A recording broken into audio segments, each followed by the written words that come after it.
What's going on, guys? JPP Duel here. Hope you guys are enjoying your weekend.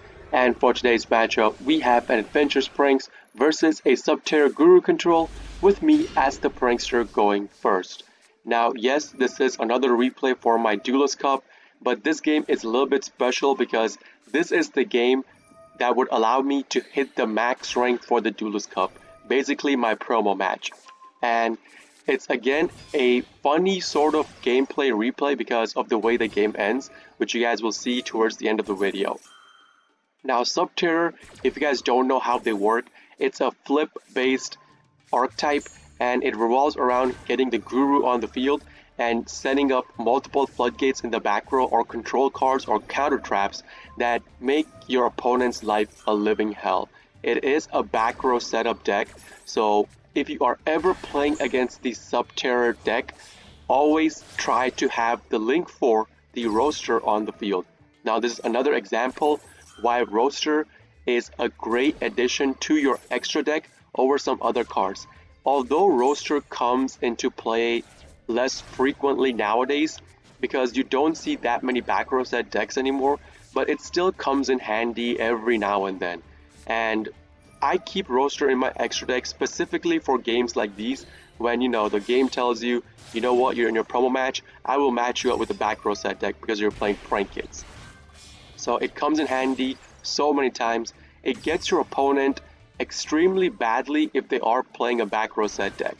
A surprise roaster can literally turn the game around, making your opponent scoop outright. So we're done with our combo, and I'm thinking, dude, I have such a perfect field setup. I got the full adventures combo off, I got the butler set up, I have the cards I need for the butler in my hand. What can my opponent do? And right here is where it blew my mind. My opponent, as I said before, was playing the Subterror Guru Control. This dude had the Guru in his hand. He normals out the Guru. I do not negate the pot of D flip effect, surge effect. Like, there's no reason to use my Griffin Omni on that, so I allow that to go through. And he flips over one of the worst cards for prank kids to play into, one of the worst floodgates for prank kids to play into. There can be only one.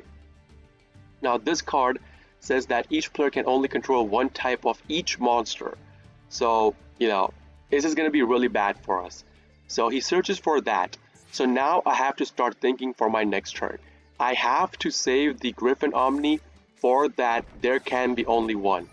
My opponent sets down 4 cards and tries to end his turn, to which I respond by activating Pandemonium.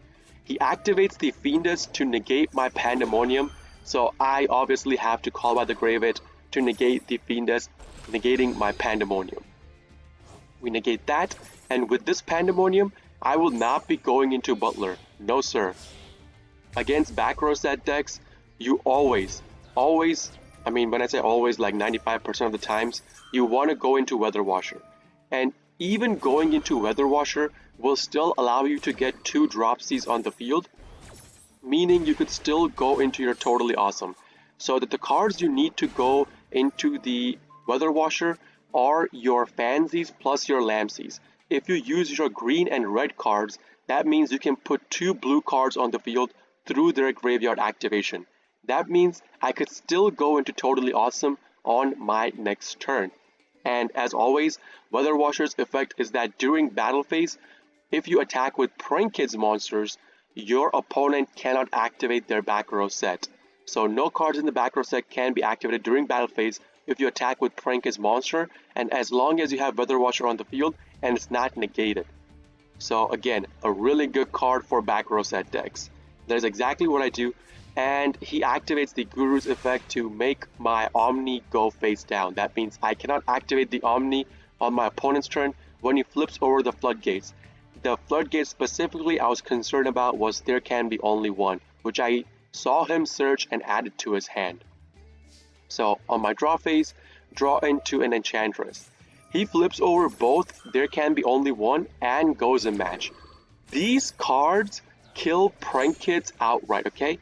Even one of these cards would kill prank kids, but this guy went ahead and flipped over both of them.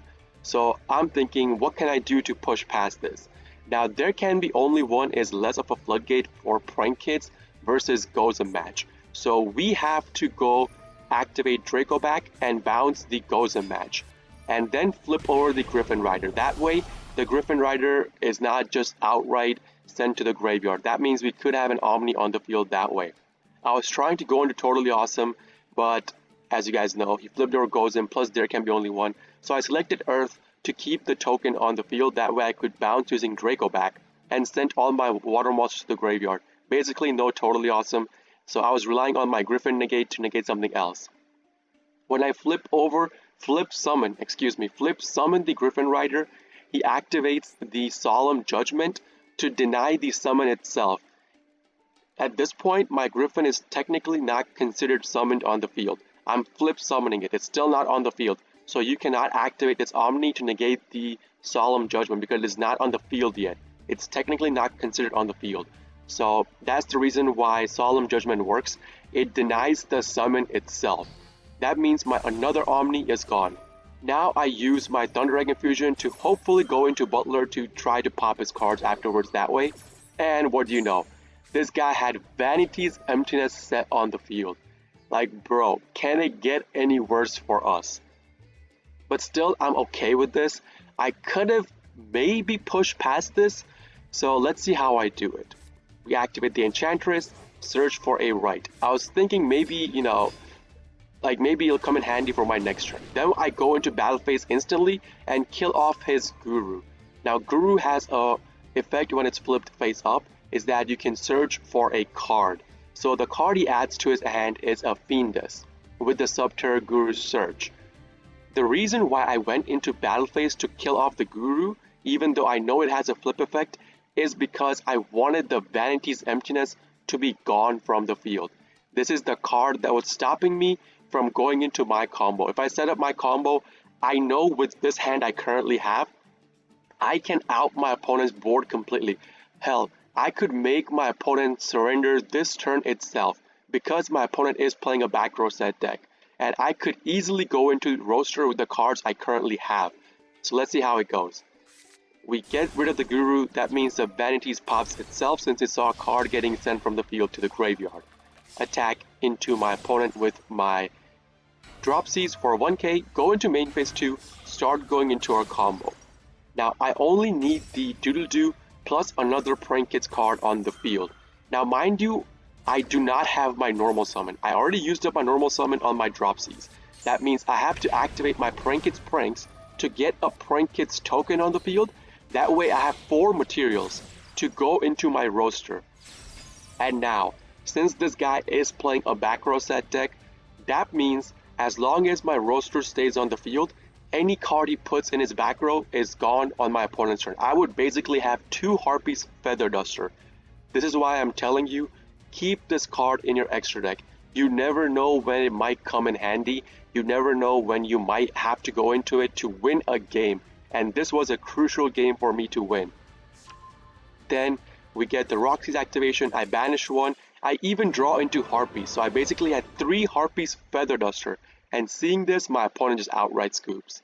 That's going to be the end of the game, guys. If you guys do enjoy this kind of videos, please consider hitting the like button, subbing to my channel for more daily prank and video uploads. And if you guys are interested in the live version of all of this, I do live stream on Twitch, twitch.tv/jpbduel. Link along with my schedule and a link for my Discord will be in the video description itself for you guys to check out.